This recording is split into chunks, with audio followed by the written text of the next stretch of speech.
Hello medicos, welcome to everything for pharmacy. आज हम फिर से इस लेक्चर में कंटिन्यू करेंगे remaining part of the sock.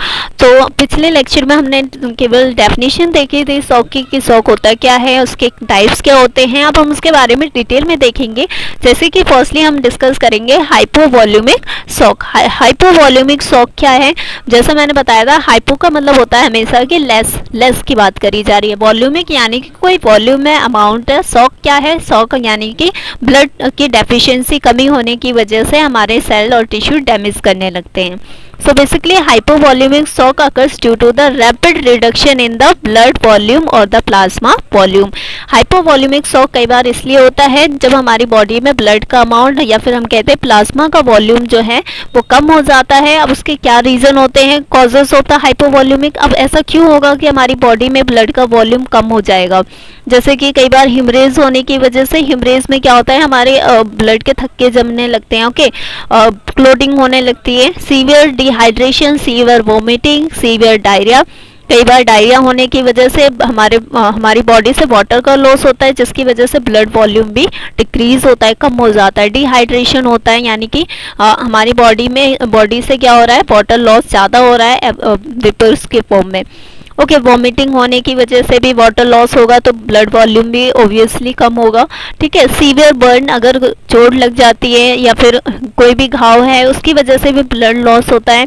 Abdominal ascites यानी कि कई बार हमारे एब्डोमिनल एसाइटिस यानी कि हम कह सकते हैं कोई इन्फेक्शन होने की वजह से इंटेस्टिनल ब्लड लॉस होता है और ब्लीडिंग होती है, इस वजह से भी ब्लड लॉस होगा तो क्या होगा, हमारे ब्लड वॉल्यूम पे उसका इफेक्ट पड़ता है। ओके, एक्यूट पैनक्रियाटाइटिस यानी कि एक्यूट का मतलब हो गया शॉर्ट टर्म के लिए, कई बार हमारे पैनक्रियास में स्वेलिंग होने की वजह से भी ब्लड का लॉस हो सकता है। डायबिटीज मेलाइटिस के केस में ब्लड लॉस होता है। Over use of the diuretics, अगर हम ज़्यादा यूज़ करते हैं डायरेटिक्स ऐसी मेडिसिन होती हैं जो कि हमारे यूरिन के ब्लड वॉल्यूम को क्या करती हैं, कम करती हैं। अब डायरेटिक्स जैसे कि ये मेडिसिन होती है, अगर मैं एग्जांपल दूँ, फ्यूरोसमाइड हमारा एक क्या है, डायरेटिक ड्रग है।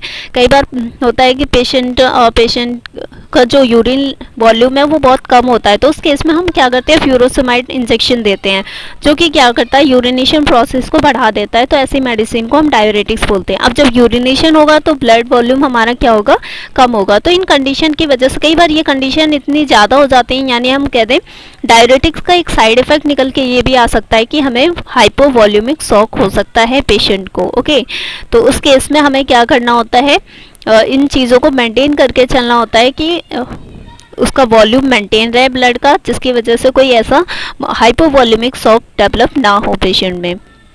अब हम बात करें अगर pathophysiology of the hypovolaemic shock, तो हाइपोवॉल्यूमिक शॉक के पीछे का पैथोफिजियोलॉजी यानी हम इसमें ये स्टडी करते हैं पैथोफिजियोलॉजी में कि किसी भी डिसीज़ के पीछे का पूरा प्रोसेस मैकेनिज्म क्या है, कैसे कोई भी डिसीज़ डेवलप हो रही है हमारी बॉडी में। ओके, तो देखते हैं हम यहाँ पे, जैसे हाइपोवॉल्यूमिक यानी डिहाइड्रेशन होगा, हिमरेज होगा जिसकी वजह से ब्लड कम होगा, reduction in the intravascular blood volume, हमारे वेस्कुलर, इंट्रा मतलब अंदर, वेस्कुलर यानी ब्लड वेसल्स के अंदर ब्लड का वॉल्यूम क्या हो जाता है, कम हो जाता है। डिक्रीज इन द प्रीलोड, अब जब हमारे क्या होगा, प्रीलोड यानी कि हार्ट में, जब हमने पढ़ा है हार्ट के 4 चैम्बर होते हैं। ओके, तो हार्ट के जब 4 चैम्बर होते हैं उसमें जो हमारा आर्टरी होती है, लेफ्ट आर्टरी होती है, ओके, राइट आर्टरी होती है, वेंट्रिकल होता है, तो उनमें क्या होता है कि जब हमारा ब्लड लोड होके हमारा कहाँ आ रहा है, आर्टरी में आ रहा है, आर्टरी से वेंट्रिकल्स में जा रहा है, फिर एओर्टा के थ्रू होते हुए वो कहाँ जा रहा है, सॉरी यहाँ पे मैंने आर्टरी बोल दिया, यहाँ पे एट्रियम होते हैं, एट्रियम और वेंट्रिकल होता है। तो अब क्या हो गया, एट्रियम में जब ब्लड कम आएगा तो हमारा वेंट्रिकल में कम जाएगा, फिर हमारे एओर्टा में कम जाएगा, फिर आर्टरी में ब्लड कम पहुँचेगा। तो इसी को बोलते हैं प्री लोड, यानी कि जहाँ पहले से ही लोडिंग हो रही है ब्लड की वहीं पे कमी आ जाती है। उसके बाद decrease in the stroke volume and the cardiac output, अब जब यहाँ से क्या हो गया, लोडिंग वॉल्यूम कम होगा तो यानी वेंट्रिकल में भी ब्लड कम आएगा, तो फाइनली हमारे कहाँ पे ब्लड, हमारे पूरा स्ट्रोक वॉल्यूम हम कह दें या फिर हम कहते हैं कार्डियक आउटपुट वो भी कम होगा। फिर क्या होगा, सिस्टमिक हाइपोपरफ्यूजन यानी कि अब हमारे सेल के पास ब्लड कम पहुँचेगा, तो क्या होगा, कंपनसेटरी वेसो कॉन्स्ट्रिक्शन, तो उस केस में हमारी बॉडी खुद उस चीज़ को बैलेंस करने के लिए क्या करती है, जो ब्लड वेसल्स होती है उन्हें कॉन्स्ट्रिक्ट करती है यानी नैरो कर देती है और उन्हें दबा देती है ताकि प्रेशर बढ़े, फास्ट हमारे सेल के पास क्या जाए, ऑक्सीजन सप्लाई हो, ब्लड सप्लाई हो। टिश्यू इस्कीमिया, हाइपोक्सिया, और कई बार ऐसा होगा अब ब्लड वेसल्स कॉन्स्ट्रिक्ट हो गई हैं तो वहाँ पे ब्लड का वॉल्यूम कम हो जाता है, प्रेशर तो बढ़ जाता है लेकिन वॉल्यूम कम होने की वजह से अब हमारे टिश्यूज़ के पास ब्लड का सप्लाई नहीं होगा तो ऑक्सीजन कम पहुंचेगा। अब ऑक्सीजन कम पहुंचेगा तो उस कंडीशन को हम हाइपोक्सिया बोलते हैं। उसके बाद हमारा क्या होगा, सेलुलर ऑर्गेन्स का डिसफंक्शन होगा, यानी हमारी ऑर्गेन और जो भी सेल हैं वो अपना फंक्शन कम करेंगी, जिसकी वजह से एक टाइम पे वो डेथ कर जाएंगे अगर हमने जल्दी से जल्दी उस चीज़ को रिकवर नहीं किया, यानी हमने ब्लड वॉल्यूम को नहीं बढ़ाया तो सेल डैमेज कर जाती हैं। ओके तो ये था हमारा हाइपोवॉल्यूमिक शॉक।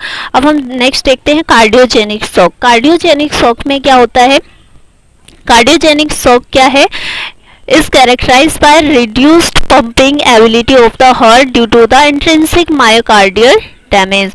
कई बार ऐसा होगा कि हमारा जो हार्ट है वही काम करना बंद कर देता है, यानी प्रॉपर पंपिंग नहीं हो पाती है। जब हार्ट हमारा पंप नहीं कर पाएगा प्रॉपर तो उस केस में क्या होता है, वो ब्लड का जो सप्लाई है पूरी बॉडी में वो भी कम होगा, तो वहाँ पे भी एक क्या होगा, शॉक डेवलप होगा, सेल डैमेज करेंगे, ऑर्गन डैमेज होंगे, तो उसे हम बोलते हैं कार्डियोजेनिक शॉक।